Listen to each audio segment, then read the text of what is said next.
Hello बच्चों, तो अपन gradually varied flow पढ़ रहे थे। हाइड्रोलिक्स इंजीनियरिंग का चैप्टर है अपना। तो ग्रेजुअली वेरिएड फ्लो में लास्ट जो पढ़ा था मैं एक बार आपको थोड़ा सा रिवाइज करवा देता हूँ, उसके बाद अपन नेक्स्ट पढ़ेंगे। लास्ट क्लास में अपन ने पढ़ा था इक्वेशन ऑफ जीवीएफ। जीवीएफ क्या है बच्चों? Gradual varied flow. तो ग्रेजुअली वेरिएड फ्लो की इक्वेशन पढ़ी थी। इक्वेशन कुछ ऐसी आई थी,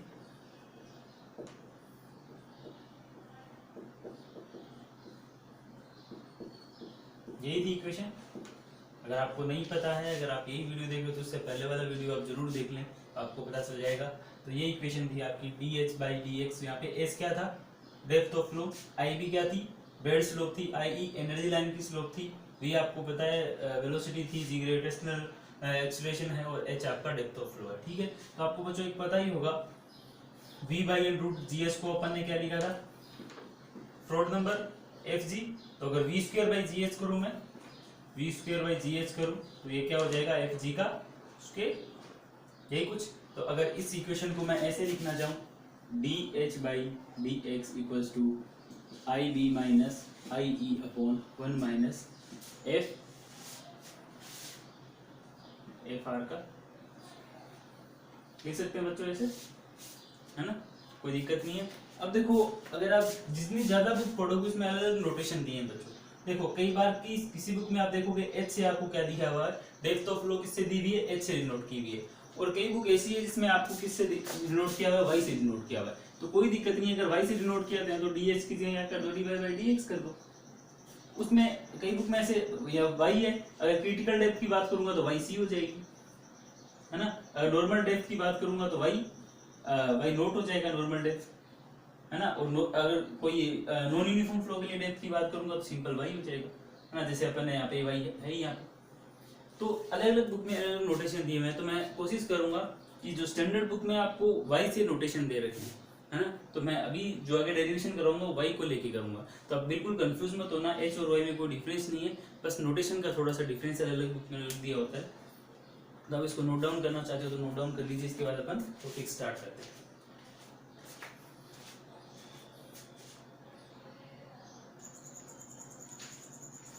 तो बच्चों, जो आज का अपना टॉपिक है वो है क्लासिफिकेशन ऑफ चैनल। काफ़ी इंपॉर्टेंट टॉपिक है, 10 मार्क्स का क्वेश्चन आता है। Classification of channel according to slope. देखो बच्चों, स्लोप के बेस पे भी चैनल को क्लासिफाई कर रखा है ना? या आप ये बोल सकते हो सरफेस कर्व भी बोल सकते हो उसको, है ना, कि कैसा कर्व बनाता है उस बेस पे, या अपन उसकी स्लोप के बेस पे क्लासिफाई करते हैं चैनल को। तो बच्चों मेनली देखो कितने टाइप में क्लासिफाई कर रखा है। पहला है आपका माइल्ड स्लोप, सेकंड है स्टीप स्लोप, नंबर 3 है क्रिटिकल स्लोप, नंबर 4 है हॉरिजॉन्टल स्लोप। तो सबके बारे में पढ़ेंगे अपन अच्छे से। और जो सरफेस कर्व बनेंगे, है ना, इन सबके अलग कर्व बनते हैं। जैसे ये माइल्ड स्लोप उसके 3 बनते हैं, M1 M2 M3। वो सारे कर्व मैं आपको बताऊंगा। आपके सिलेबस में शायद कम है, क्योंकि आपके सिलेबस में केवल 4 आवर्स का लेक्चर है। अपन 4 लेक्चर ऑलरेडी बना चुके हैं इस पर, तो शायद एग्जाम में ज़्यादा नहीं पूछा जाए, लेकिन आपको बेसिक इसके बारे में पता होना चाहिए। और नंबर 5 एडवर्स स्लोप। तो बच्चों 5 कैटेगरी में डिवाइड कर रखा है इसको आपको। ये जो चैनल का क्लासिफिकेशन है, mild slope, steep slope, critical slope, horizontal slope और एडवर्स स्लोप। सिंपल सा बच्चों, इस माइल्ड स्लोप को किससे डिनोट करते हैं अपन? एन से। जो आपका पहला अक्षर है उसी से डिनोट किया जाता है। स्टीप स्लोप को किससे करते हैं? एस से, क्रिटिकल को सी से, और हॉरिजॉन्टल को एच से, और एडवर्स को ए से। आपसे पूछा जाए सिंपल सा, अगर कहीं पे ऐसा M1 M2 M3 लिखा हुआ दिखे तो आपको पता चल जाना चाहिए कि कौन से स्लोप की बात की जा रही है, माइल्ड स्लोप की बात की जा रही है ना? अब ये पहली बात, स्लोप का मतलब क्या है ना? तो स्लोप आपने बेड स्लोप पहले ही देख चुके हो, आप पहले ही ऑलरेडी वो बेड स्लोप है वो आप देख चुके हो। स्लोप का मतलब कोई भी, जैसे अगर मैं बेड की बात कर रहा हूँ तो ये कितना एंगल बना रहा है, जैसे आई मैंने बताया था, है ना, बेड स्लोप थी। तो अब ये माइल्ड स्लोप है, स्टीप है, क्रिटिकल, हॉरिजॉन्टल, एडवर्स, इन सब का क्या मतलब है? एक एक करके अपन पढ़ते जाएंगे। सबसे पहले बच्चों अपन बात करते हैं किसकी? और इन सब के बारे में या तो भी एक बार आपको बेसिक सबके बारे में बता देता हूँ, है ना। उसके बाद अपन एक एक करके सारे पढ़ते जाएंगे। तो देखो बच्चों, माइल्ड स्लोप, माइल्ड का मतलब क्या होता है? माइल्ड का मतलब होता है, वैसे अगर देखा जाए तो स्मॉल, है ना, कि अगर आपका स्लोप में जो चेंज है वो स्मॉल है तो अपन उसको क्या बोलेंगे? माइल्ड स्लोप बोलेंगे। और अगर अचानक कोई स्लोप में चेंजेस आते हैं, जैसे स्लोप अगर माइल्ड की बात करूं तो देखो ये नॉर्मल चेंज हो रहे हैं, और अगर स्टीप की बात करूंगा तो स्लोप देखो दोनों में फर्क दिख रहा है। तो स्टीप का मतलब अगर चेंज ज्यादा है तो उसको अपन क्या बोलते हैं? स्टीप बोलते हैं। और माइल्ड का मतलब स्लोप में चेंजेस क्या होंगे? कम होंगे। लेकिन इससे काम नहीं चलेगा, केवल कम और ज्यादा से अपने को उसके बारे में अच्छे से पढ़ना होगा। तो देखो माइल्ड स्लोप कब बनती है? जब आपका जो वाई नोट है वो ग्रेटर देन क्या हो बच्चों? वाई सी हो। वाई नोट का मतलब जो नॉर्मल डेप्थ है वो ग्रेटर देन हो क्रिटिकल डेप्थ से। नॉर्मल डेप्थ क्रिटिकल डेप्थ से ग्रेटर देन हो, तब आपका क्या बनेगा? माइल्ड स्लोप बनेगा। और इस कंडीशन में जो आपका फ्लो होगा वो फ्लो कैसा होगा? सब क्रिटिकल फ्लो होगा। क्योंकि इस सब क्रिटिकल फ्लो के बारे में मैं आपको बता भी चुका हूँ, dy बाई डी के बारे में, स्लोप के बारे में मैंने बताया भी था आपको। तो Y not greater than Y C होगा तो सब क्रिटिकल फ्लो होगा। और फ्लो जो आपके फ्लो नंबर है उसकी वैल्यू कितनी होगी? Sorry, less than 1। तो इस टाइम कैसा फ्लो होगा? सब क्रिटिकल फ्लो होगा। और माइल्ड स्लोप होगी तो उसको हम m से डिनोट करते हैं। इनके बारे में अच्छे से पढ़ेंगे अपन, वाई नोट वाई सी है क्या, है ना। अभी आपको थोड़ा थोड़ा बेसिक बता रहा हूँ, ठीक है। तो ठीक है, इसके बाद अपन बात करते हैं स्टीप स्लोप की। बेसिक एक बार बता दूं, उसके बाद में अच्छे से एक एक टॉपिक लेके अपन पहले माइल्ड स्लोप को फिर स्टीप को एक एक करके अपन अच्छे से पढ़ते जाएंगे, है ना। दूसरा, अगर स्टीप की बात करूं तो इस केस में वाई सी एक बार आपको ओवरव्यू मिल जाए। अगर क्रिटिकल डेप्थ है वो अगर ज्यादा हो किससे? वाई नोट से, नॉर्मल डेप्थ से, तब आपका फ्लो कैसा होगा? सुपर क्रिटिकल फ्लो होगा। कैसा होगा? सुपर क्रिटिकल फ्लो होगा। और नंबर 3 है क्रिटिकल स्लोप। तो क्रिटिकल स्लोप में आपको पता ही है बच्चों, वाई नोट है वो किसके इक्वल हो जाता है? वाई सी के इक्वल हो जाता है। तो इस टाइम आपको पता है फ्लो कैसा होगा? क्रिटिकल फ्लो होगा। कैसा फ्लो होगा? क्रिटिकल फ्लो होगा। और अगर हॉरिजॉन्टल एज की बात कर दी जाए, हॉरिजॉन्टल का मतलब क्या हुआ? हॉरिजॉन्टल का मतलब कि आपकी जो बेड की जो स्लोप है वो कितनी है? 0 है। हॉरिजॉन्टल फ्लो ही हॉरिजॉन्टल हो गया, तो क्या इस टाइम फ्लो पॉसिबल है? तो फ्लो पॉसिबल ही नहीं है। यूनिफॉर्म फ्लो पॉसिबल नहीं है। यूनिफॉर्म फ्लो क्या सस्टेन नहीं कर पाएगा फ्लो, क्योंकि जब बेड्स हॉरिजॉन्टल है, हॉरिजॉन्टल के केस में आपको दिक्कत क्या आती है? क्योंकि जब तक थोड़ी बहुत अपन स्लोप नहीं देंगे या पीछे से वेलोसिटी से नहीं आएगा फ्लो, तो हॉरिजॉन्टल के केस में यूनिफॉर्म फ्लो सस्टेन नहीं कर पाता है ना। वो ब्रेक हो जाएगा, वो फ्लो रुक जाएगा, ठीक है। अगर एडवर्स स्लोप हो तो एडवर्स स्लोप के केस में बताओ बच्चों क्या होगा? जो एस नोट की वैल्यू हो लेस देन 0, मतलब एडवर्स का मतलब हुआ क्या? आप मतलब जैसे एक तो होती है पॉजिटिव स्लोप, है ना, dy बाई डी की वैल्यू पॉजिटिव हो तो अच्छी बात है, लेकिन अगर नेगेटिव की बात करूं मैं, dy बाई डी की वैल्यू नेगेटिव है, उस केस में वो कैसा हो जाएगा? स्लोप क्या हो जाएगी? एडवर्स स्लोप हो जाएगी। और उस केस में भी अपना जो फ्लो है वो एग्जिस्ट नहीं कर पाएगा, क्योंकि एडवर्स है तो फ्लो वहां पे नहीं होगा, है ना। तो ये 5 मेनली यही है, स्लोप के बेस पे क्लासीफाई करें तो अपन ये 5 टाइप के हैं, है ना। आपके सिलेबस में माइल्ड और स्टीप के बारे में दे रखे, इनका तो नाम भी नहीं दे रखा है, लेकिन फिर भी अपन पढ़ेंगे जितना पढ़ सकते हैं अपन। तो ये एक बार आप नोट डाउन कर लीजिए, इसके बाद अपन माइल्ड स्लोप के बारे में पढ़ना स्टार्ट करते हैं।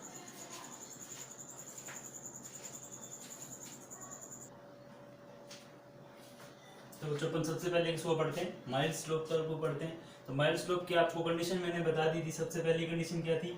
वाई नोट है वो ग्रेटर देन क्या है? वाई सी है। इसका मतलब जो नॉर्मल डेप्थ थी वो नॉर्मल कंडीशन में यूनिफॉर्म फ्लो की जो डेप्थ थी वो ग्रेटर देन किससे रहेगी? क्रिटिकल डेप्थ से रहेगी, है ना। बच्चों आपको पता है अपन ग्रेजुअली वेरिड फ्लो पढ़ रहे हैं, है ना। तो फ्लो ग्रेजुअली क्या होगा? चेंज होगा। ग्रेजुअली डेप्थ ऑफ फ्लो है ग्रेजुअली चेंज होगी। तो फ्लो ये नॉन यूनिफॉर्म टाइप का फ्लो आप देख पा रहे हो, है ना। तो अब जो मैं टॉपिक आपको बताने जा रहा हूँ आपको ध्यान से समझना है, क्योंकि अगर एक बार आपने ये अगर माइल्ड स्लोप समझ लिया तो आपको सारे कॉन्सेप्ट क्लियर हो जाएंगे। तो आपको इसको ध्यान से समझना है। देखिए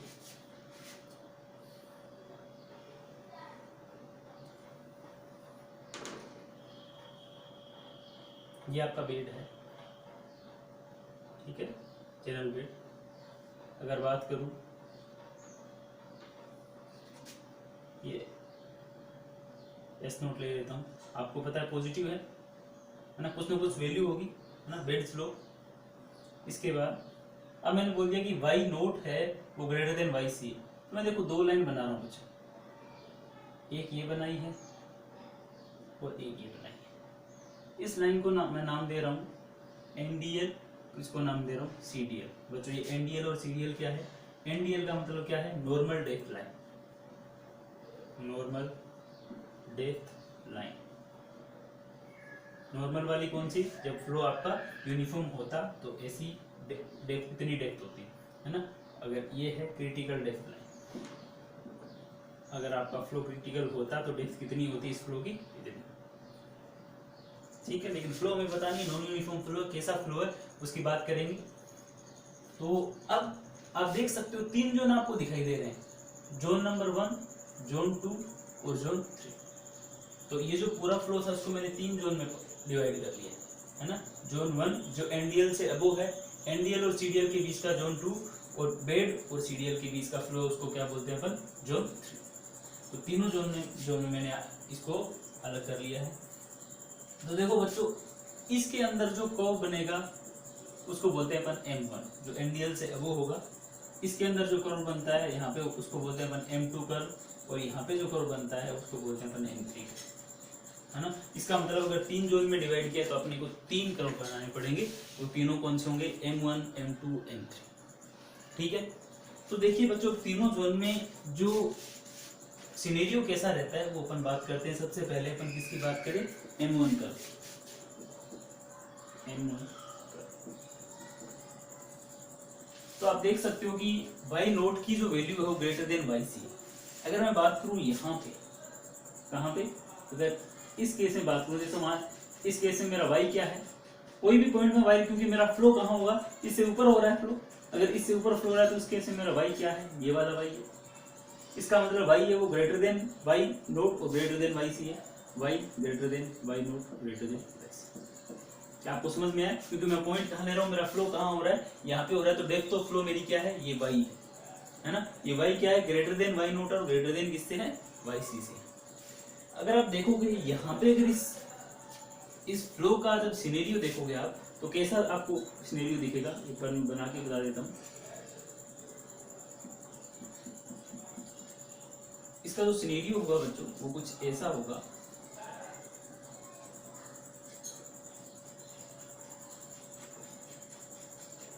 थोड़ा सा आप देखोगे इसको, अगर मैं यहाँ पे दो पॉइंट ले लूँ, एक y1 और एक y2, क्योंकि आपको पता होगा बच्चों कि जहाँ से फ्लो स्टार्ट हो रहा है y1 और जहाँ पे मैं जो कंप्लीट कर रहा हूँ वहाँ पे y2, क्योंकि दो पॉइंट ले रहा हूँ तो यहाँ पे डेप्थ ऑफ फ्लो बच्चों इंक्रीज हो रही है। अगर डेप्थ ऑफ फ्लो इंक्रीज हो रही है, इसका मतलब ये फ्लो कहाँ जा रहा है? ऊपर की तरफ। थोड़ा सा उसकी हाइट क्या हो रही है? इंक्रीज हो रही है। तो ऐसा जो M1 कर्व बनेगा वो कैसा बनेगा? कुछ ऐसा बनेगा, है ना। तो ऐसा नॉर्मली कहाँ पे देखने को मिलता है? आप पूछोगे सर इसका कोई एग्जांपल बताओ कि ये जो M1 कर्व है, माइल्ड स्लोप कर्व है, वो कहाँ पे दिखता है आपको, है ना। तो बच्चों ये आपने देखा होगा रिजर्वायर में। रिजर्वायर में आपको ऐसा कहो, जैसे ये आपके पास क्या है? रिजर्वायर है, ये रिजर्वायर है। आप देखते हो कि रिवर से जहां से भी पानी आ रहा है, मान लो जहां से भी पानी आ रहा था इसके अंदर, जैसे ही पानी आएगा तो पानी आके यहाँ पे क्या करेगा? स्ट्राइक करेगा। यहाँ पे आके स्ट्राइक करेगा तो आपको जो इसका जो कर्व बनेगा वो कुछ ऐसा बनेगा। तो जो M1 कर्व आपसे पूछा जाए कि M1 कर्व कहाँ पे दिखता है, तो आप सिंपल सा बोल सकते हो कि रिजर्वायर के केस में जो अपन रिजर्वायर बनाते हैं वो रिजर्वायर में, सॉरी रिजर्वायर क्या, रिजर्वायर बोल सकते हो डैम, है ना। डैम के केस में रिजर्वायर भी एक तरीके का, रिजर्वायर तो अपन कहीं पे भी बना सकते हैं, लेकिन डैम के केस में मेनली, क्योंकि डैम के ऊपर आपकी जो वॉल है ये काफी बड़ी रहती है, आपको पता होगा, है ना। और वहां पे ही अपने को M1 कर्व वहां पे दिखता है ना। आपको समझ में आ गया होगा माइल्ड स्लोप कर्व M1। अगर मैं बात करूं M2 की, बात करूं बच्चों किसकी? M2 की। तो M2 की बात करूं तो M2 अगर कर्व देखा जाए तो M2 कुछ यहाँ पे होगा, मतलब इस केस में। तो अब की बार जो आपकी y होगी वो कौन सी होगी बच्चों? ये होगी। तो आप देख सकते हो जो y है वो y नोट से तो छोटा है ना। इसका मतलब वाई नोट है वो बड़ा है वाई से, लेकिन वाई किससे छोटा है, वाई सी से। वाई है वाई नोट से तो छोटा है, लेकिन वाई सी से क्या है, बड़ा। सिंपल सा यहाँ पे बना के देखिए। अब की बार कहाँ पॉइंट ले रहा हूं मैं, यहाँ पे कोई पॉइंट ले लूं, है ना। तो ये लाइन किसकी थी, वाई नोट की थी। ये वाली किसकी थी, वाई सी की थी। और यहाँ पे कहीं मैं ले रहा हूँ तो ये देखो कि वाई है, ये वाई नोट से तो क्या है, छोटा है, लेकिन वाई सी से क्या है, बड़ा है। तो इस केस में अगर मैं ये जो कर्व बनाता हूँ तो कर्व का जो नेचर है वो थोड़ा सा ऐसा कर्व बनता है बच्चों। उस केस में ऐसा था और इस केस में कैसा है, ये ऐसा कुछ कर्व बनता है। तो इस कर्व को क्या बोलते हैं बच्चों, अपन M2 कर्व बोलते हैं, M2 कर्व। पूछोगे सर ये कहाँ पे दिखाई देता है, कहाँ पे देखने को मिलता है बच्चों, ये आपने देखा होगा, ये भी रिजर्वायर में दिखता है। पहले वाला डैम में था, ये किसमें, रिजर्वायर में। जैसे ऐसे कोई फ्लो आ रहा था, उसके बाद थोड़ा सा अगर आपको देखा होगा, थोड़ी अगर कहीं पे हाइट कम हो जाती है ना, तो फ्लो आपको कैसा दिखेगा, यहाँ पे जैसे फ्लो आ रहा है ना। और ये थोड़ा यहाँ पे पहले से अगर मान लो थोड़ा बहुत वाटर भी है, तो इसकी थोड़ी सी हाइट है वो क्या हो जाएगी बच्चों, कम हो जाएगी, है ना। क्योंकि ये वाला फ्लो है वो यहाँ पे नीचे आएगा, हाँ। यहाँ पे रिजर्वायर होगा थोड़ा सा, है ना। या रिजर्वायर बता दूं, रिवर से जो वाटर है वो कहाँ है, रिजर्वायर में। ये आपका क्या पूरा रिजर्वायर है, ये यहाँ पे क्या रिजर्वायर है। तो यहाँ पे जैसे ही आएगा इस रिजर्वायर के अंदर, तो थोड़ी सी इसकी जो डेप्थ है वो क्या हो जाएगी बच्चों, कम हो जाएगी। तो ऐसा कहाँ दिखने को मिलता है अपने को, सिंपली रिजर्वायर के अंदर दिखने को मिलता है। इसको अपन क्या बोलते हैं, M2 कर्व बोलते हैं, ठीक है। अगर अपन बात करें M3 कर्व की, अगर बात करें M3 कर्व की, तो M3 कर्व है, अगर मैं कर्व बनाऊं तो M3 होगा आपकी बार कहाँ, पॉइंट कुछ यहाँ पे होगा M3। ये आपका ये वाई नोट वाली लाइन है, ये वाई सी वाली लाइन है, यहाँ पे कहीं आपका वाई है ना। तो अब की बार जो कर्व बनेगा वो भी कुछ ऐसा बनेगा, कुछ इंक्रीजिंग बनेगा। इंक्रीजिंग ऑर्डर का मतलब क्या हुआ, अब पूछोगे सर कि ये भी इंक्रीज हो रहा है, इसकी भी डेप्थ, इसकी भी डेप्थ, इसका भी नेचर क्या है, थोड़ा सा इंक्रीजिंग वाला है। तो ये दोनों में फिर क्या डिफरेंस क्या है, दोनों में ऐसा क्यों बना, तो बच्चों इन दोनों में डिफरेंस है। क्या डिफरेंस है, देखो अब इस केस में अगर मैं बनाना चाहूँ तो आप देख सकते हो, वाई है वो लेस देन किससे है, वाई सी से है, और सबसे बड़ा क्या है, वाई नोट है। ऐसा बन जाएगा। ये कई बार पूछ लिया जाता है ना, कि M2 कर्व के लिए या M3 कर्व के लिए ये डेप्थ ऑफ लो है या ये क्रिटिकल डेप्थ, नॉर्मल डेप्थ, और तीनों में रिलेशन क्या है, तो भी आपको ध्यान रखना है। क्योंकि यहाँ पे पॉइंट होगा तो आप देख लो, वाई सी और वाई नोट, सबसे बड़ा तो वाई नोट ही होगा, उसके बाद वाई सी, उसके बाद वाई, है ना। तो अगर इसमें ऐसा बना कुछ कर्व, तो ऐसा कर्व आपको कहाँ भी देखने को मिलता है। अगर अपन डेली लाइफ का एग्जाम्पल लें तो बच्चों ये अपने को देखने को मिलता है स्लूइस गेट में, है ना। आपने गेट का नाम सुना होगा।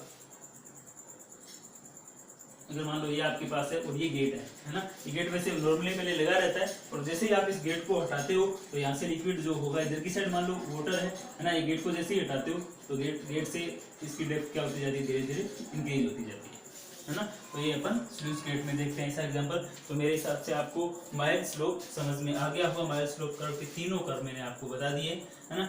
और सारी चीजें बहुत सारी भी है इसके अंदर, कि ये dy/dx कैसे पॉजिटिव हुआ, कैसे नेगेटिव हुआ, ये सारी चीजें भी। और ऐसे जैसे ये टॉपिक इतना छोटा नहीं है, लेकिन आपके सिलेबस के हिसाब से और ज़्यादा भी नहीं बता सकते। ऐसा नहीं है कि अब अपन चाहे तो ग्रेजुअली यूनिट फ्लो भी 1 महीने तक पढ़ सकते हैं, लेकिन है 4 लेक्चर का, सिलेबस के अकॉर्डिंग ही पढ़ना है। तो आपको समझ में आ गया होगा। नेक्स्ट अपन पढ़ेंगे स्टीप स्लोप का।